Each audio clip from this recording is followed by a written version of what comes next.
একটি স্বরচিত কবিতা, শিরোনাম নিঃসঙ্গ। একদিন হঠাৎ ঘুম ভেঙে দেখি পৃথিবীটা একেবারে নিঃশব্দ।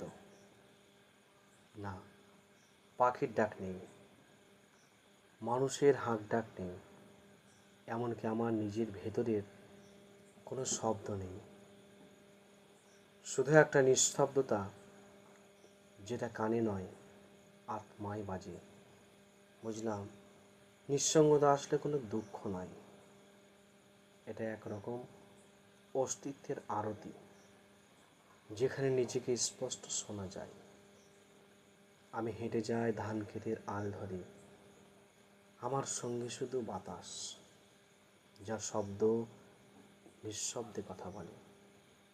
এই বাতাস আমাকে শেখায়, যত বেশি মানুষের ভিড়, তত বেশি মনের একাকিত্ব জমে, আর যত নিঃসঙ্গ হই, তত আত্মার কণ্ঠস্বর স্পষ্ট শুনি।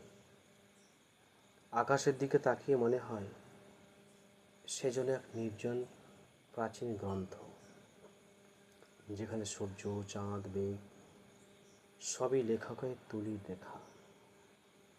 কিন্তু আমরা কখনোই বা সেই লেখা পড়তে পারি?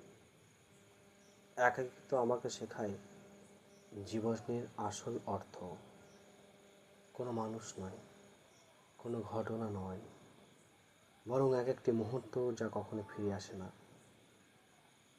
কিন্তু থেকে যায় মনের গভীরে, একটি শব্দের মতো যা উচ্চারিত হয় না, তো জীবনের অভ্যন্তরে প্রতিধ্বনি তোলে। আমি কবি নই, তবে কিছু মুহূর্ত আমাকে লিখে নেই। আমি সাধু নই, তবু কিছু নিঃসঙ্গতা আমায় তপস্যা শেখায়।